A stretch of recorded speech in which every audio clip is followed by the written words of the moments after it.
Yeah, I don't know about the Jerome Gambit. How would Magnus salvage these scenarios? Well, Magnus is a pro, so he would have done it. He would have figured out something. He would have already.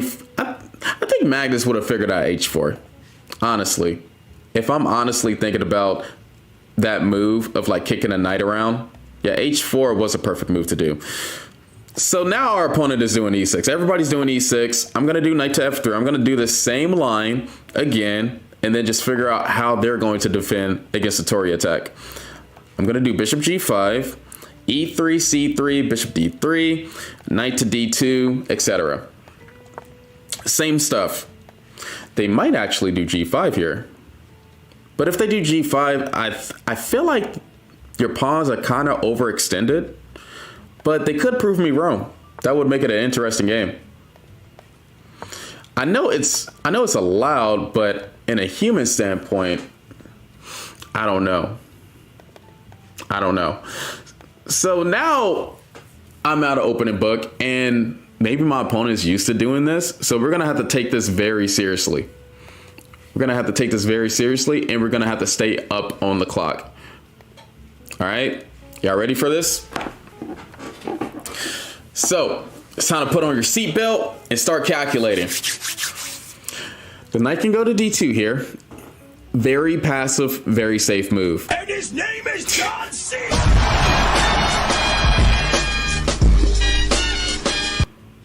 I'm glad everybody's getting their John Cena on. All right. Yay. So we got knight to E5. Knight to H4 just looks bad. I'm not even considering that. We got knight to G1, weirdly enough. The only thing that appeases me the most is knight to D5, but that does give them the option of doing the move D6. D6 attacking our knight. We're gonna go a little bit faster though. I don't know the intricacies of this position here, but we are just going to put the knight to D2. Because like I said before, you don't want to get too far below your opponent in time. It's very important not to get too far below in time against your opponent. The only weird part about playing this position is I'm going to do E3. I was going to do C3, but now I'm going to have to figure out... FBI, open up! It's funny because TikTok can hear those sounds now. But now I'm going to have to figure out, and those sound alerts is coming from Twitch, guys. So if you want to do sound alerts, no money at all. It's just based on channel points. You can do sound alerts on my channel. Just like how they're doing. So they're really going ham right now. They're really trying to push up these pawns, trap the bishop, etc. I think if they push up too much, though, I could do bishop to F4 here. But I'm not usually a person to talk to when it comes to like figuring out how to defend. So this is actually a challenge for me too. The moves that I am thinking of though is actually H3 already. H3.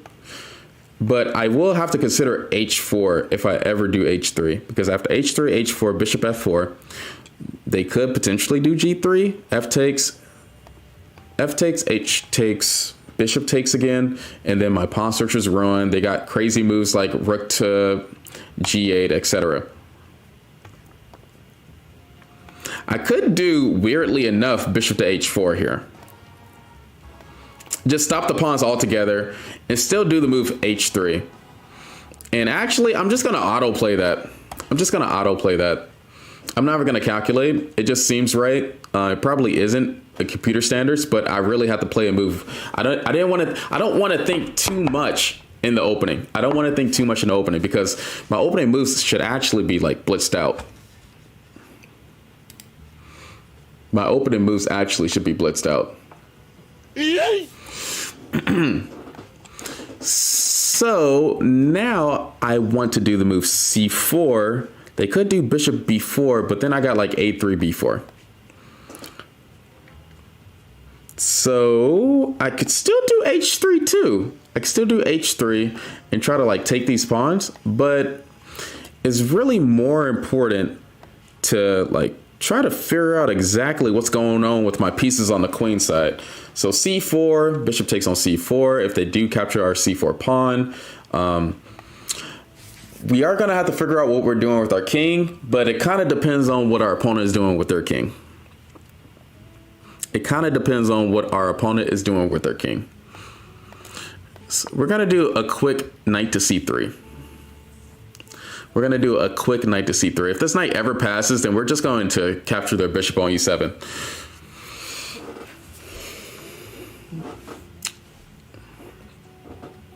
It kind of does look like a French type of structure, but they don't got a pawn on e4, so it isn't. And I hate playing like French type of structures just at any point. Bishop h. Yeah, I like to move bishop to h4. I like to move bishop to h4 here. Yeah, I think I did something that they're not used to, because now they're finally thinking. They finally spent a minute to actually consider what's going on here. They did the move a6. Maybe they're preventing me from doing the move knight to b5, but they could be potentially setting up for b5 too. I don't know exactly what is the right move here, so we're just gonna do a quick bishop to e7. I mean bishop to e2. Bishop d3 would have ran into knight to b4, attacking my bishop, so I didn't want to do that. But I do want to disrupt these pawns here, and so now moves like h3 is actually possible. Maybe. Probably still not possible, because once we open up the H file, our rook will be pinned. I mean, our bishop will be pinned to the rook. D takes. We got two options, take it with the bishop or take it with the knight. So take with bishop. They are definitely setting up to do the move. They are definitely setting up to do the move b5 here. Knight takes. And so we're gonna have to figure out what to do with the pieces here. Bishop takes. It's just two different strategies here. It's just two different strategies I have to think about. I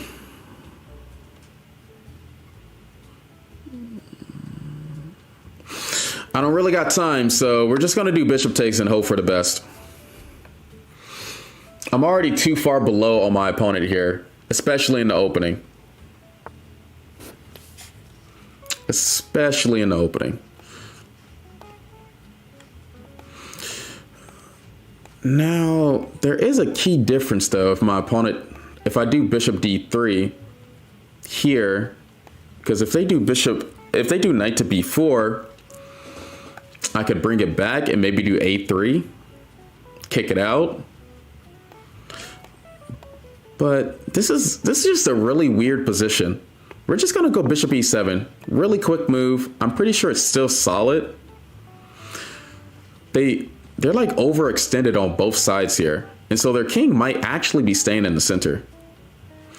Now I do got moves like bishop takes, and I'm definitely gonna have to like keep my eye on those moves like bishop takes, knight to e4, bishop goes back, etc. But there's no follow-up after bishop goes back. There's no follow-up at all. Let's just do a3, and we're doing the move a3 just to figure out what our opponent wants to do. If our opponent is just throwing pawns, we really need to actually see what's their plan here. Yesterday, I saw a post on Insta where a guy finally got his first best move with a 4K blunders, mistakes, and misses. And at the bottom, there is something new as well, probably how the guy won the game. The last category was a group of crows. What the heck? I don't know. I'm a lot. Oh, okay. Wow. Yeah, that's something. That's an interesting post there. Did Ben Feingold reach out for a collab? No, he haven't. And if you know Ben Feingold and you know you're his mod on Discord or something, hey, set that up. Just like how I got a collab with GM Canty. Set that up. A lot of people saying h3, but I really don't think that's a good move here, because after h3 and they do like an improving move, h takes on g4, h takes on g4. And I would want to do the move like bishop takes on g4, but that rook would be pinning our bishop to my rook on h1. And so maybe, just depending on my opponent's next move, I could castle here.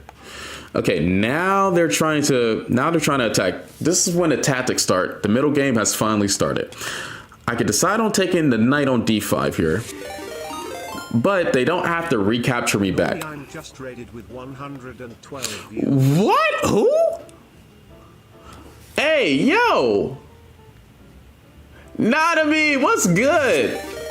Shout out to Nadami, man. Make sure that you go follow her, especially on Twitch. Let me hurry up and do this. Let me hurry up and do this shout out right quick, guys.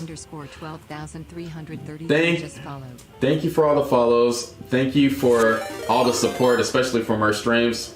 I've been watching them. It's actually really entertaining. I wish mine was set up like that. But I had to do my own style. FP2601201 just followed. Okay. Thank you. Just gave you a shout out. Appreciate it. LC11 just followed. We're just gonna hurry up and take this. And it's probably not the best move, but our opponent is still playing crazy a little bit. We can actually do h3 here. Ooh, there. Okay, I just figured out a plan. Since they don't want to castle, we are going to like hone in on these dark squares here.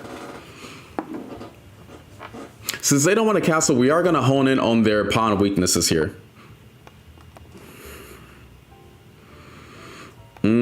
So that g2 pawn is what they're going after.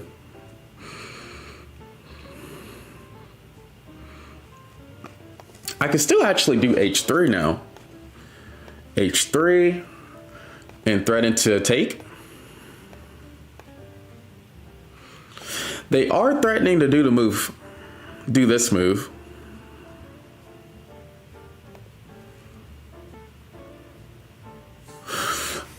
There's so much to think about and not enough time.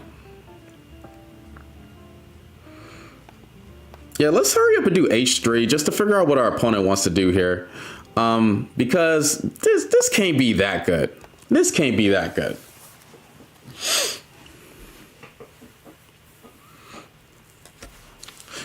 And officially, I am low on time, but we actually have to think about like the plans that we had to do. If this knight ever moves, I do have rook c1 to attack this bishop on c6 because it's out there, it's exposed. So obviously that would be like a key point to remember.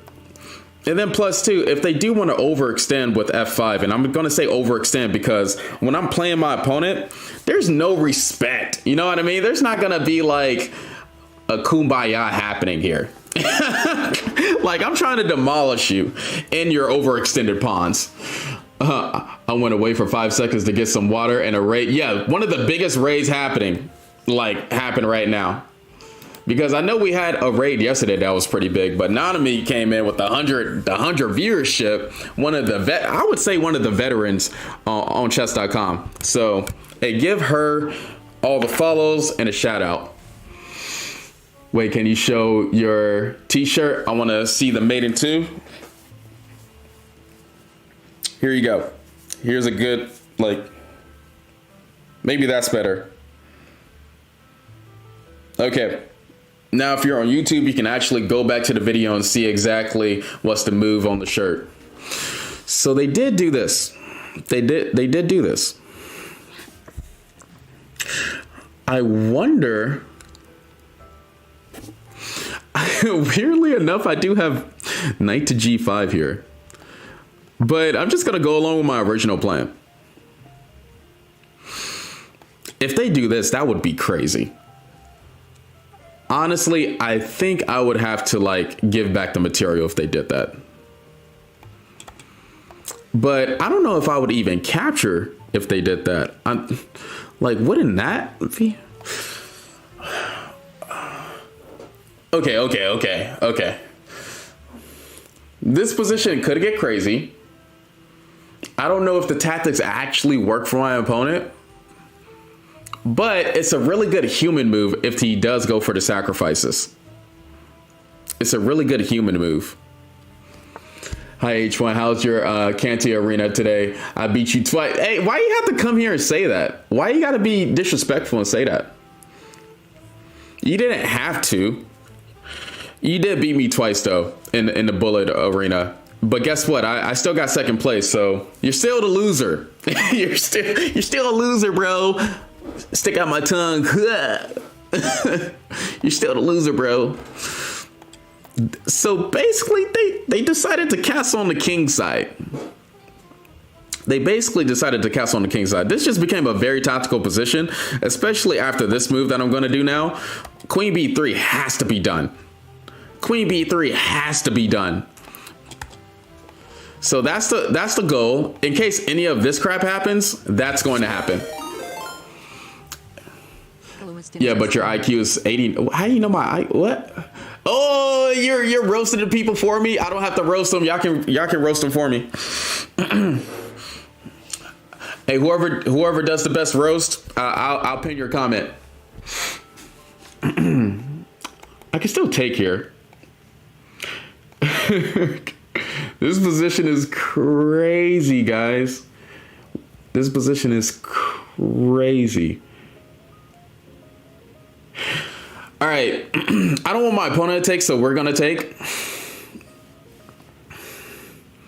And this is just about intuition. This isn't like I didn't calculate it. Just intuition wise and knowing the chess principles that I know. We're going to take, and then castle queen side.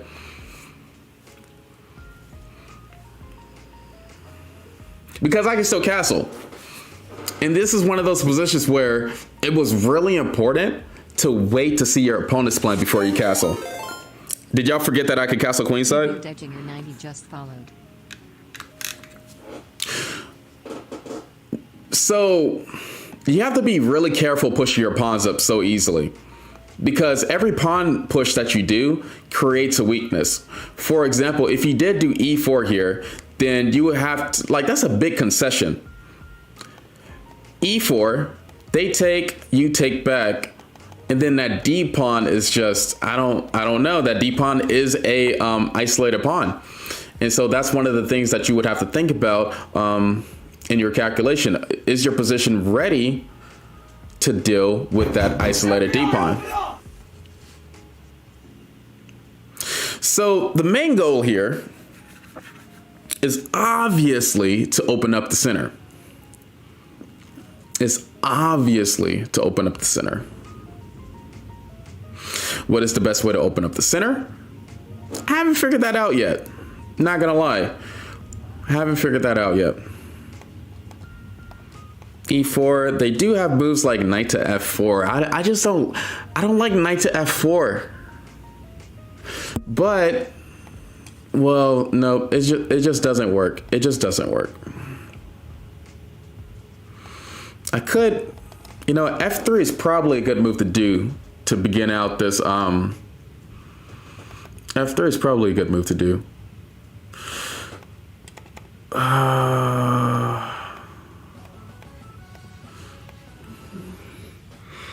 Okay, so I want to open up their king side. So we're going to do the move F3. We're going to figure out how they want to respond to that.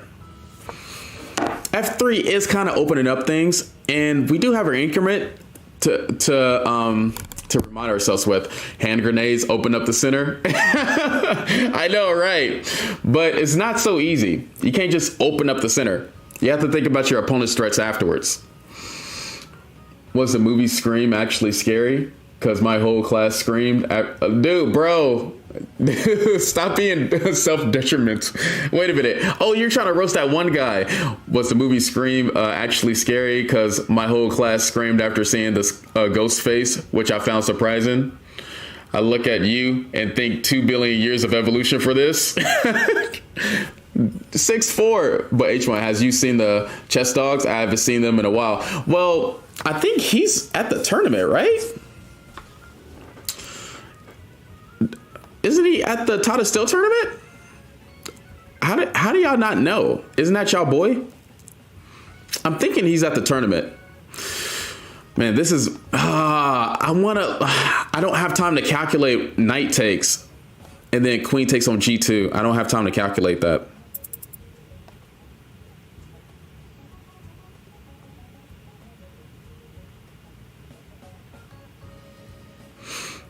No, we're gonna have to do bishop takes. There are some things that I was worried about after G takes on F3.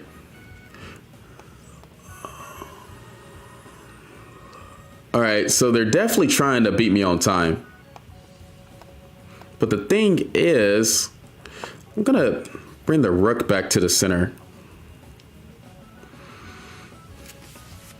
They're definitely going faster to try to beat me on time. But if they're gonna go faster, then that's gonna provoke them not to do the best moves too.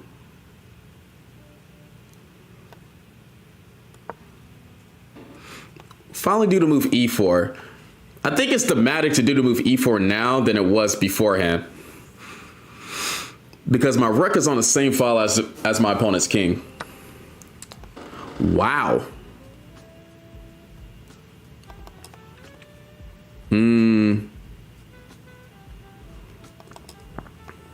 They want this.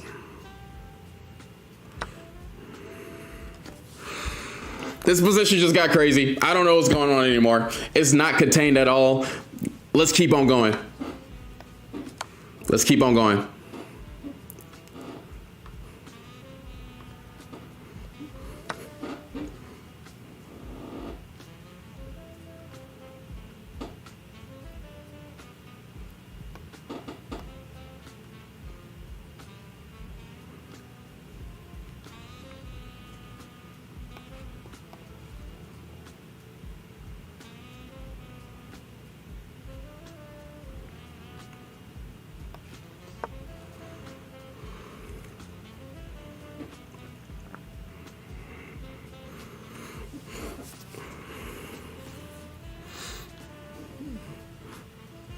I'm really thinking their king is literally in the center.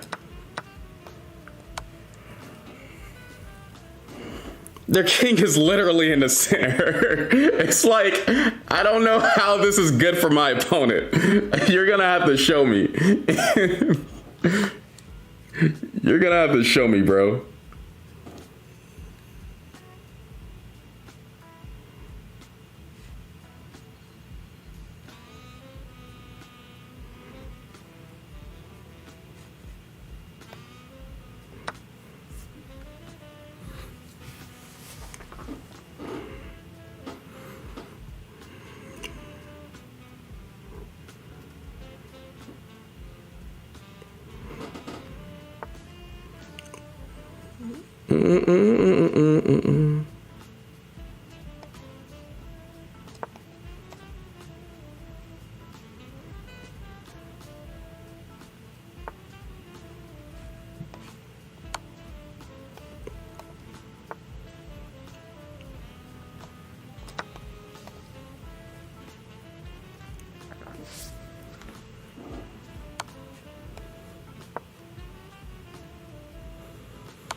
Yay!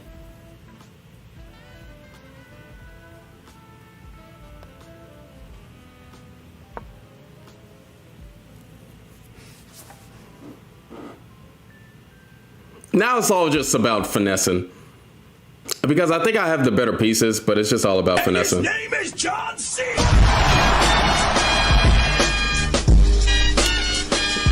Guys, do y'all think that's really appropriate here? This isn't a GG yet. They still got 2 rooks. Chill, guys. Chill.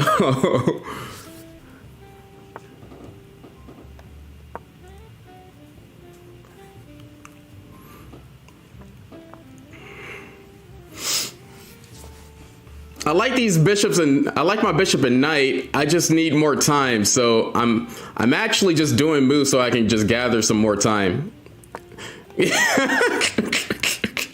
I'm not lying. All right, this is usually my plan when I don't have enough time, especially if I have increment.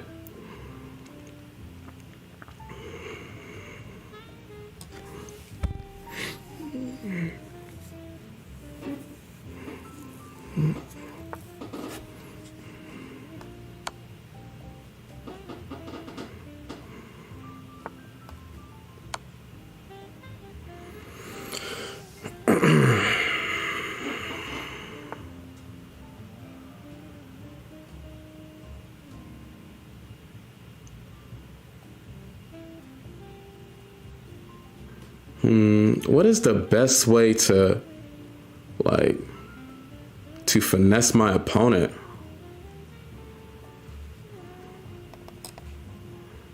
I think it might be this.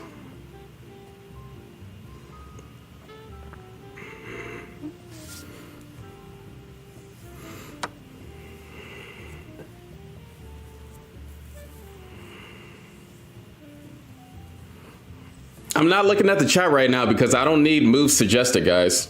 That's the last thing I need during the chess game. And then I can't do the move because that would be cheating. So even if that's the best move and I see it, I'm going to be like, I can't do the move. Y'all cheated.